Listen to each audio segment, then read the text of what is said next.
UK and, no, in fact, to Finland, first of all, with bird flu. Yeah, absolutely. But no, you are right to say the UK, because, of course, we will be there soon. Yes, Finland has proved to be the first domino to fall. An announcement here from the Global Centre for Health Security. Finland to start bird flu vaccinations for humans in world first. Now, if you've been watching UK Column, you will know that this was inevitable. But nonetheless, it was a race to see who'd get there first. The Finnish Institute for Health and Welfare declared that avian influenzas begin vaccine to be offered to persons at increased risk of infection. Well, what exactly does that mean? They say it's to be offered to people of 18 or over to risk of being infected with avian influenza because of their work or other circumstances, which is, of course, a little bit cryptic and could be applied to almost anything. But the significant detail here, and it won't come as a huge surprise, is that no avian influenza infections in humans in Finland so far. So it has never been detected in humans in Finland. Nonetheless, it says that it may be contracted from sick or dead animals or from their excretions. However, the avian influenza virus is poorly transmitted to humans, and in general, cases of infection are very rare.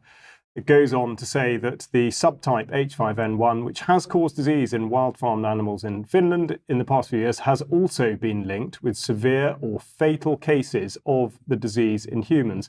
So they can't quite make their mind up. But this would be the point to make it clear and remind you that, of course, to be able to ascertain that there is bird flu in existence in the first place means reliance on the PCR test. And as we have been through many times, Kari Mullis, the man who invented it, made it very clear that it was not possible to tell from the PCR test whether you'd identified something that would make somebody ill or something ill, or that had made them ill, or that it could be passed to another person, or that it is evidence of something that may be referred to as a virus. So nonetheless, they push on. And of course, the goal to all of this is to get vaccines into people. And we've been talking about the European Medicines Agency and all the various things that they have on offer here. So we'll just look at the specifics of this now.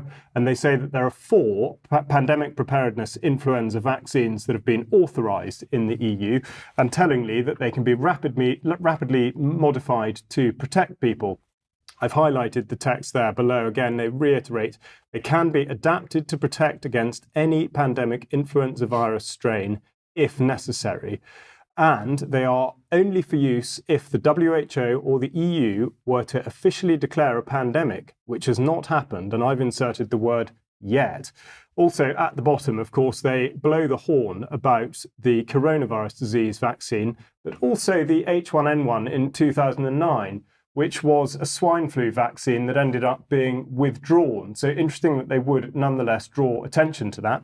But we go back to something that I mentioned several weeks ago, which is this premise that this test result, I'm not going to refer to it as an illness because it is simply a test result, and they're referring to it as findings of influenza of avian origin in non-avian wildlife. Well, I wrote to the Animal and Plant Health Agency to ask questions about exactly what they meant by avian origin, and they've just got back to me today, funnily enough. So the first question, of course, was which other illnesses do they test for? And the answer is no other tests are carried out. Well, that's absolutely to be expected, because if you want to look for something that you're going to call avian influenza, then that's the only thing you would look for. Also, how do they determine that it's of avian origin? I think they probably missed the point of my question, but they say by molecular analysis. Now, that is not scientific rigor. That is closed-loop reasoning, and I'm afraid does not meet the threshold that we should be expecting.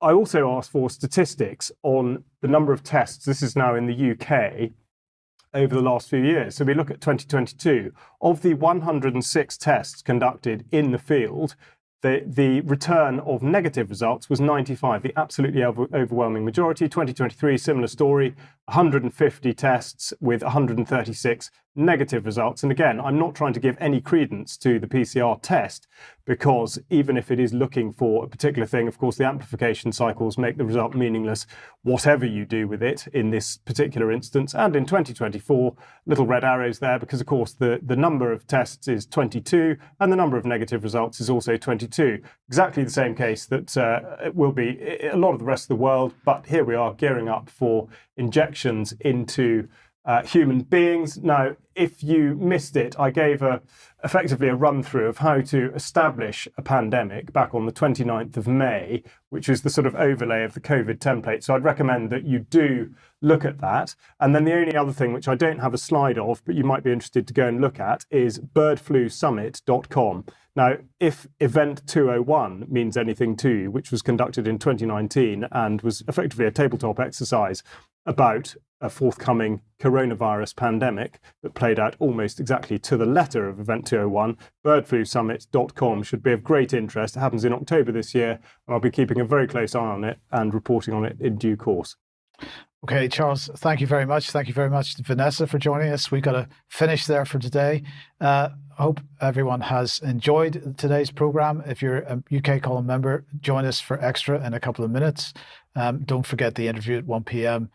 Tomorrow with J. Michael Waller, but otherwise we'll see you at 1 p.m. on Friday. See you then. Bye-bye. Bye-bye.